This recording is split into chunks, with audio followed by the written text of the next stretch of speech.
Hi guys, so back to George's Marvellous Medicine. Yesterday, remember, they were trying to make another batch of medicine. So they got all the things that they thought they remembered, but remember we said George was a little bit nervous and anxious because he thought he might have forgotten a few things. So let's read this chapter. This is called Marvellous Medicine number 2. There they were in the kitchen now, and the big saucepan was on the stove. All the things Mr. Cranky had bought were lined up near the sink. "Come on, my boy," cried Mr. Killycranky. "Which one did you put in first?" "This one," said George. "Golden Gloss hair shampoo." He emptied the bottle into the pan. "Now the toothpaste," George went on, "and the shaving soap, and the face cream, and the nail polish."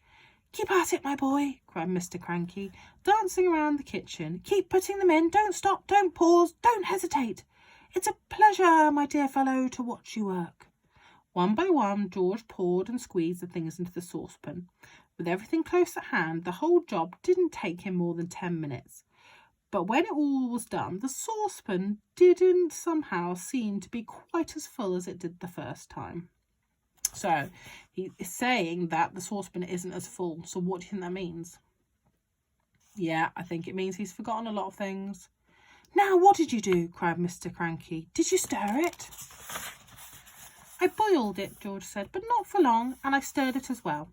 So Mr. Cranky lit the gas under the saucepan, and George stirred the mixture with the same long wooden spoon he'd used before. "It's not brown enough," George said. "Wait a minute, I know what I've forgotten." "What?" cried Mr. Cranky. "Tell me quick, because if you've forgotten anything, even one tiny thing, it won't work. At least not in the same way." "A quart of brown gloss paint," George said. "That's what I've forgotten." Mr. Killycranky shot out of the house and into his car like a rocket. He sped down to the village and bought the paint and rushed back again. He opened the can in the kitchen and handed it to George. George poured the paint into the saucepan. "Aha, that's better," George said. "That's looking more like the right colour." "It's boiling," cried Mr. Cranky. "It's boiling, it's bubbling. George, is it ready yet?" "It's ready," George said. "At least, I hope it is." "Right," shouted Mr. Cranky, hopping about. "Let's test it. Let's give some to a chicken."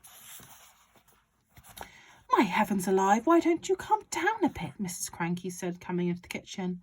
"Calm down?" cried Mr. Cranky. "You expect me to calm down? And here we're mixing up the greatest medicine ever discovered in the history of the world. Come along, George. Dip in a cupful out of the saucepan and get a spoon, and we'll give it to the chicken, just to make absolutely certain we've got the correct mixture." Outside in the yard there were several of chickens that hadn't had any of George's Marvellous Medicine number 1. They were pecking around in the dirt in that silly way chickens do.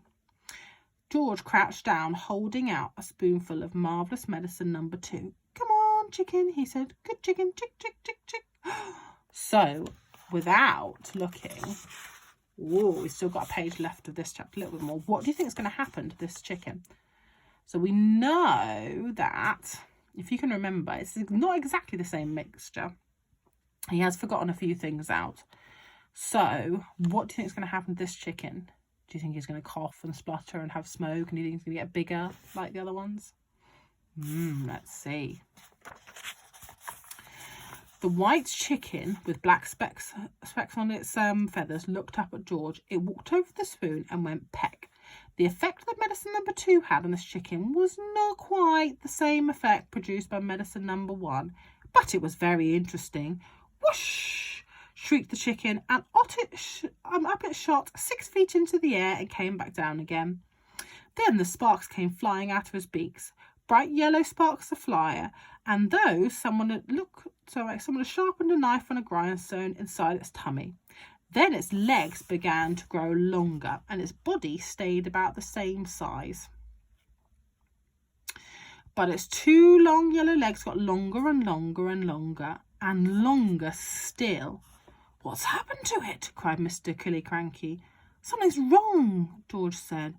The legs went off growing more and more. They grew. The higher up it went into the air,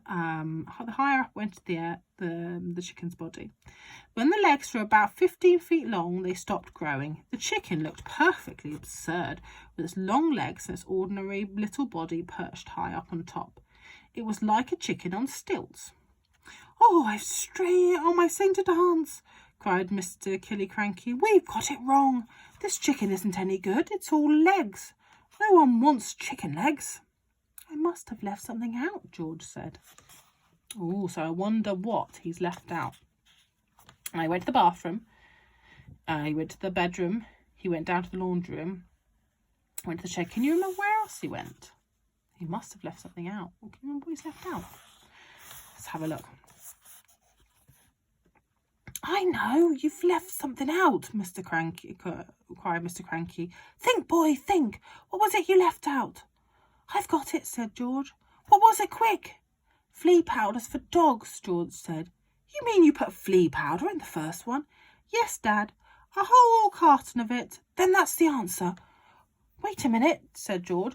Did we have brown shoe polish on our list? We did not, said Mr. Cranky. I used that too. Well, no wonder it went wrong, Mr. Cranky said. He was already running to his car, and soon he headed to the village to buy more flea powder and more shoe polish. So, medicine number 2 didn't work quite as well, but in the next chapter they're going to make Marvellous Medicine number 3. Let's see if that one will work. What do you think might happen? So this medicine made the chicken's legs really, really tall. Maybe you could draw a picture of what do you think might happen to another chicken if they fed it the next medicine number 3. Right, we'll find out what's going to happen tomorrow. See you.